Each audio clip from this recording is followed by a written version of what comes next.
letters over trap beats. The Fixx is saying, ooh. DJ Focus, tell him turn you up. Ooh. DJ Focus, tell him turn you up. Ooh.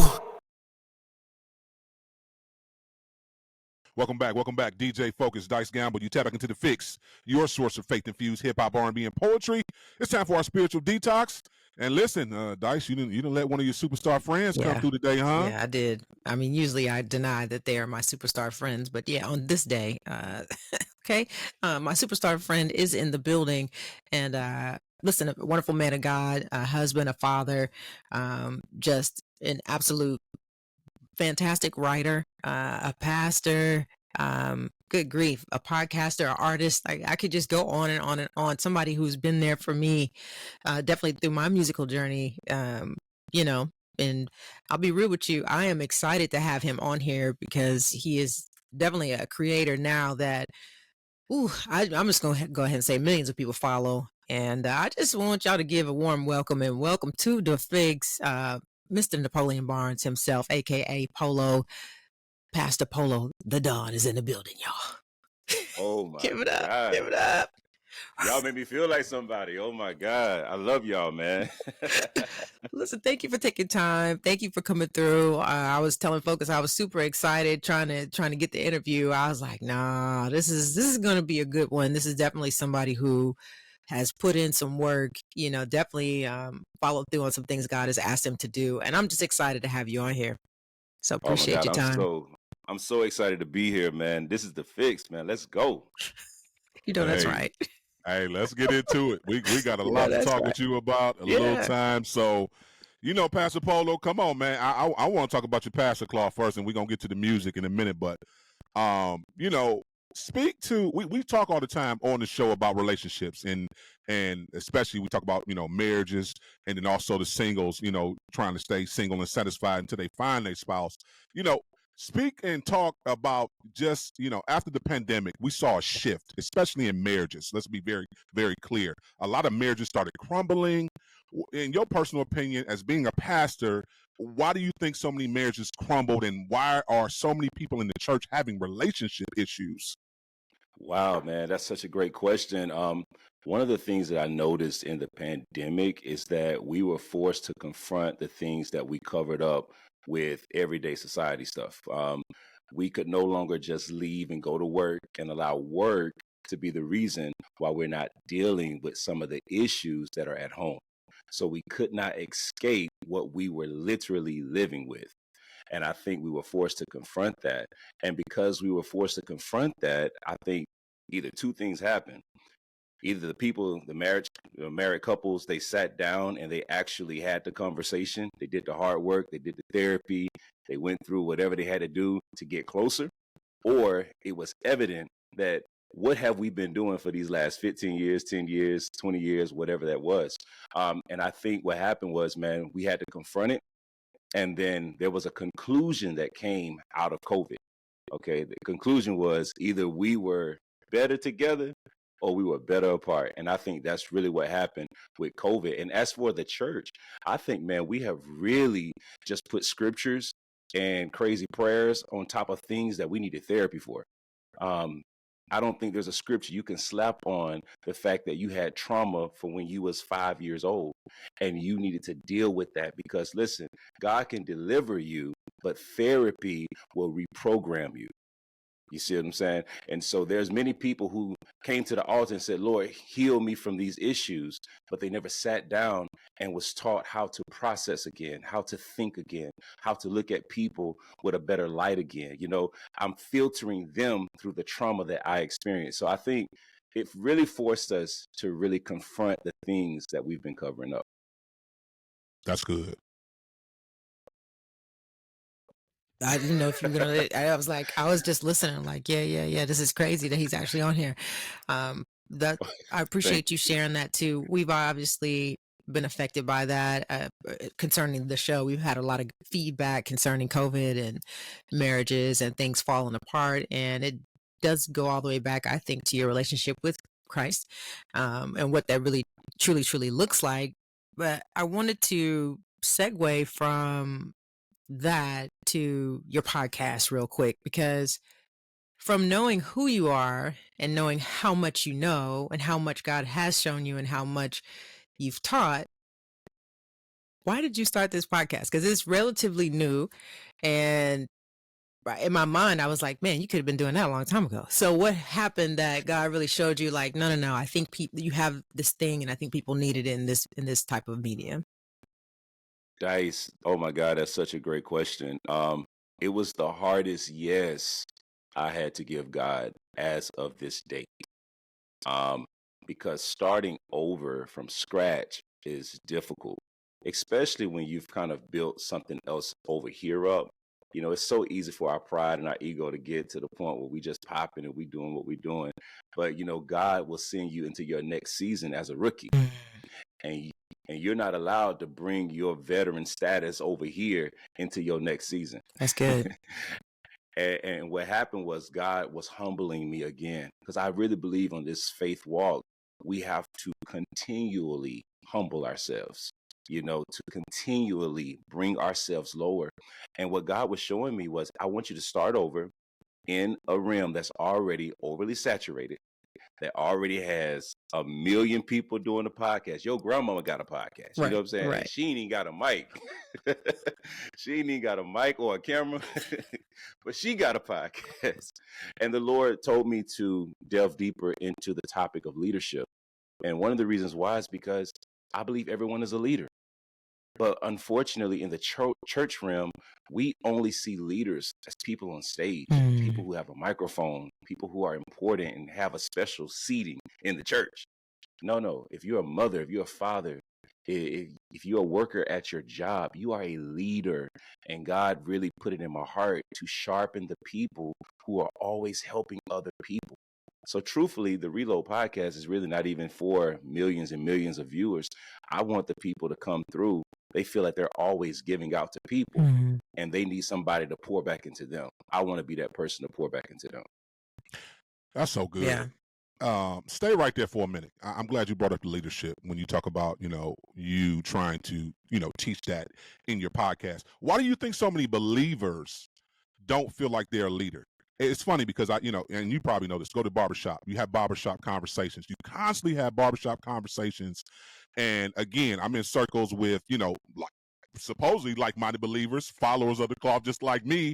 But it's like anytime any type of scandal comes up with a pastor or a church leader, see, that's why I don't go to that church, because, you know, he doing this and this.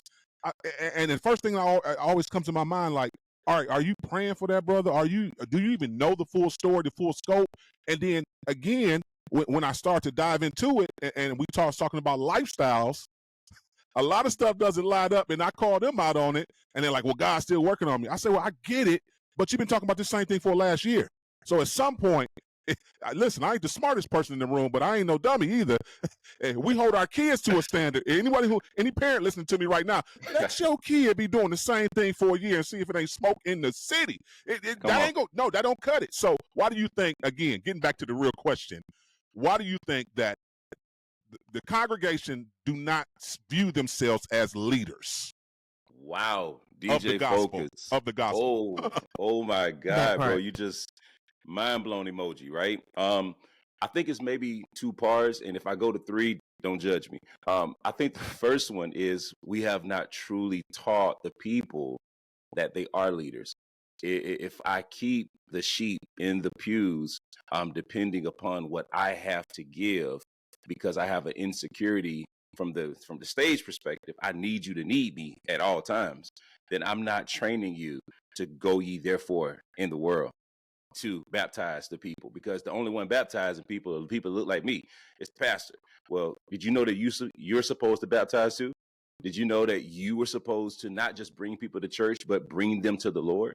You know, and if we don't do a good job from the pulpit to teach them and to edify them and to train them for the work of ministry, then we fail that job. Now, for the teachers and the preachers who have literally taught that word, because there are many churches that do teach that word, it's for the person who is receiving the word to pick up the cross and follow him. Because here's the thing, as soon as you declare that you are a Christian and that you are doing the work of the Lord, you're going to see how it feels to be in the spotlight. You're going to see how it feels to go to your workplace and for them to say, oh, you can't get angry because you're a Christian.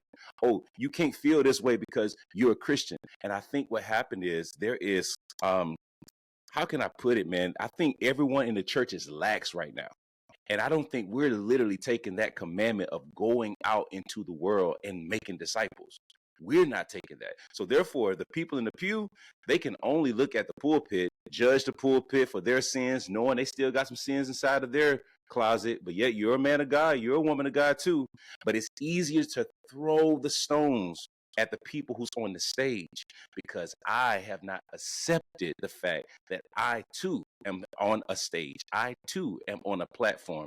It just may be your Facebook. It just may be your Instagram. It may be your social media. But here's the problem. Every time we go on your social media, you depressed. Every time we go on your social media, you talking about you like Peter, you ready to cut off ear. Do you know that Peter did more than cut off ears? Do you know that he literally was the one that confessed and professed that Jesus was the Lord and the Christ, and upon his confession, the church was built? Why do we reduce Peter down to cutting off an ear? We would much rather be like Peter than Jesus. And that's the problem I got with the church. Y'all ain't think I was going to get this work today. Listen, DJ Focus, Dice Gamble, Pastor Polo is in the building. Don't touch that dial. We're going to a quick break. We're coming back with more. You're tapped into the Fixx. Is in. Holy Culture Radio. We're not just background noise. We play the music that inspires you because every song has a story. Christian hip hop and R&B music and talk on Siriusxm channel 154, 24 hours a day. Holy Culture Radio is changing the game. Discussions about faith, arts, vocation, and education. We talk about the real issues that affect our communities and work together to find solutions. Join the discussion at holyculture.net and be heard. And we back. DJ Focus, Dice Gamble. You tap back into the Fixx. We still got Pastor Polo on, and he preaching. And if y'all thought y'all wasn't going to get this work, y'all going to get a little bit more of it. So come on, Pastor Polo. What's the solution for these lukewarm Christians, man? What's the solution? What's the solution for hypocrisy in the church? We talk about it way too much. It's starting to aggravate me, to be honest with you. And I ain't perfect, but I'm starting to be very seriously. I'm really starting to have issues with us not understanding that we're part of the problem too. So what how do you address hypocrisy in the church? With people doing what they want to do and thinking it's okay. Wow. I think Cat Williams said it best, that this is the year of the reckoning. Ooh. And I believe he was low key kind of like a prophetic voice. It came in a vessel that we were not ready to receive. And a lot of times God will speak through vessels that we don't want to receive. But I do find it ironic that after that interview with Shannon Sharp, there was a lot that started exploding even more. And so here's what I'll say. I think it's time for accountability. I think we need to do a self-inspection on our own hearts first. I think what we have to say is, where are the dark places in our lives that God wants to light it up with his word, light it up with his love, meet us with grace and mercy? We talk about a lot of grace, but we really don't delve deeper into the word mercy because, see, mercy is for the guilty. And so I know for me, you ain't even got to point my flaws out. I know I've been guilty of some things. However, his mercy saved me. Now, my job now is to say, how much mercy do I really want to use? How many times I want to run to the well of mercy? How many times do I want to live in a place where you got to keep looking over your shoulder, making sure that something from your past don't come back and hunt you? That creates anxiety. And listen, there are a lot of spiritual believers who are dealing with anxiety in this season because they don't know what's about to come back out the woodworks and come back and hunt them. So I think accountability needs to be there. And I think number two, we need to fall in love with God again. I am so sick and tired of people making church about them. making it about your house, your car, what success is looking like to you. When are we going to get back to saying the name of Jesus? When are we going to get back to literally lifting him up and saying, I want to walk like him. I want to talk like him. I want to live like him. I want to love like him. We don't even hear those love messages coming from the pulpit anymore. We hear more preachers talk about haters, more preachers talk about who don't like them and all that kind of stuff. At some point, God told us to love even our enemies. And I think what we have to do is get back to the heart of God. And when we get back to the heart of God, he'll warm up that lukewarm heart, because he says you're going to either be hot or you're going to be cold. Because if you're in the middle, I'll spew you out of my mouth. That's good. Yeah, that's real good. I love that. I'm glad you brought up the Cat Williams thing. Even Christian Post made a 11 bullet point post about some of the things Cat Williams had said, especially on Satan and how, obviously Satan is powerless, cannot create anything, cannot bless his people, et cetera, et cetera. And he's been blackballed for a long time for trying to tell the truth and trying to expose the truth. And that does happen a lot with pastors and men and women of God. One of the things I have definitely said before, you brought up a point about how we have yet to embrace fully that we are to go and teach, we are to baptize, we are to prophesy, like we are to do all these things. And I think sometimes the reason why, quote unquote, we don't do it is because of the accountability that comes after we've shown up. And then we do have some followership there. But I want to talk about the family aspect from you knowing who you are, knowing what you're called to, knowing the call God's put on your life. Like, how is it different from when you started versus having a beautiful wife and children now? Like, what has God really shown you about like another level of why Christ is needed, Wow. Dice is so good. I think one of the things that God has shown me, even with my baby Harvest, Harvest is my little girl, firstborn. As she was in my arms, what God was showing me was, I want you to be just like this. And I want you to go back to being like this. And I'm like, Lord, I had like a real modern day Nicodemus moment, if that makes sense. What you talking about? Like, yeah. One, God be confusing me because he wants you to be grown and be on the meat over here, but then he wants you to always also be like a baby over here. And it shows the dichotomy even within him. He's represented as a lion and also a lamb. And what God really was dealing with me on is there's a part of me that has to rise up and protect, but there's another part of me that has to mellow out and nurture. And I think God is dealing with me in the balance of both. Even to my wife, it's how do I lead, but how do I lead with love?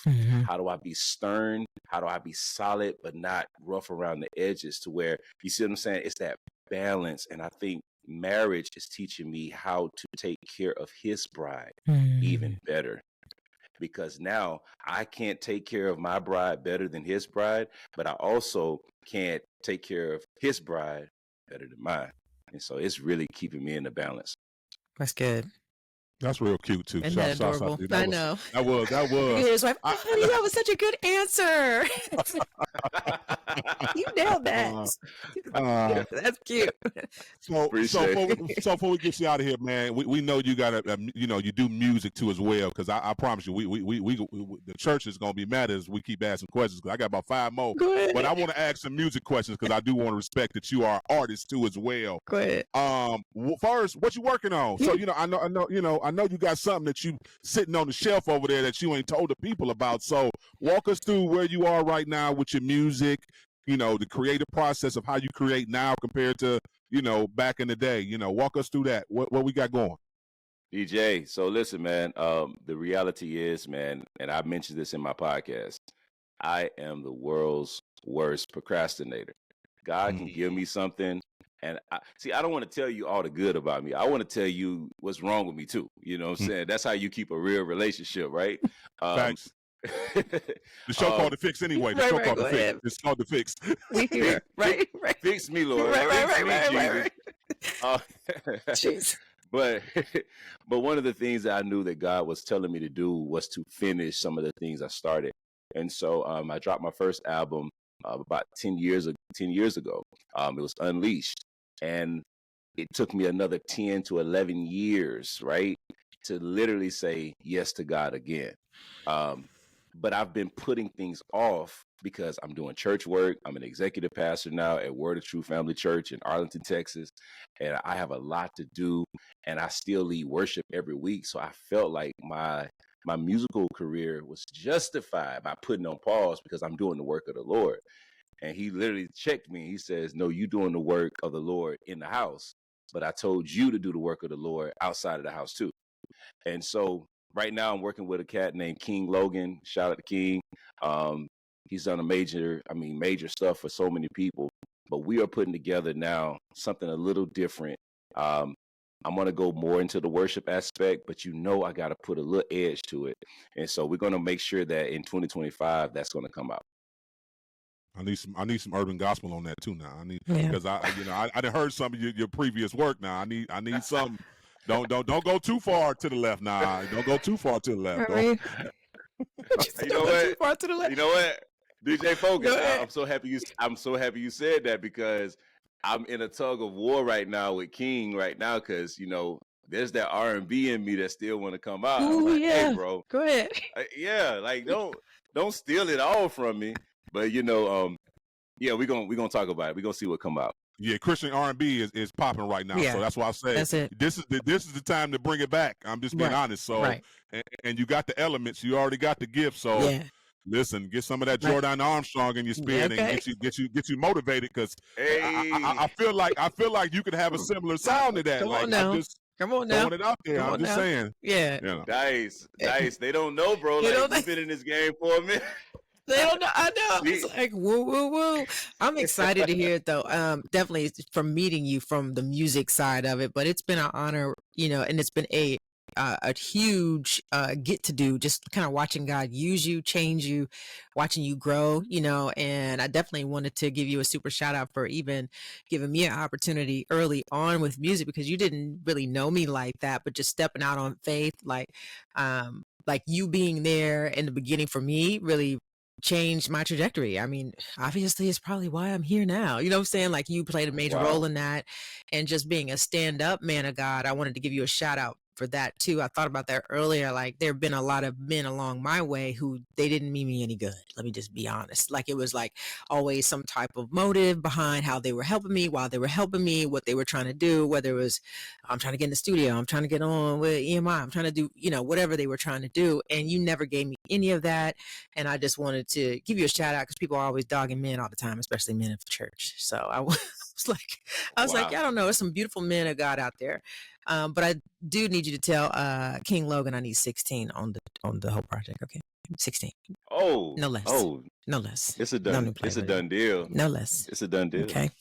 I need that to be that. That's no the less. track to the urban R&B situation too. I don't want no praise and worship in situation. I need you to get on that hook and sing. Stay on the hook, right? And Dice, you better tear it up. Tear it up. 2025, 2025 is fine with me. Yeah. No, we good on the 2025. Trust me. Let's go. Yeah, I love that. Hey, we appreciate you, Pastor Polo, man. Please tell the people how they connect with you, follow you on all your social media platforms and podcasting, and if you got any books or websites, anything, shout out everywhere they can contact you at. Wow. So you can find me on the social medias at Napoleon Barnes. That is NapolianBarnes. And then you can also find my podcast at Reload Podcast on YouTube right now. And so everything else is coming up. And I just want to say thank you right now to the Fixx, DJ Focus, and Dice Gamble. Man, y'all are real people. I just love y'all.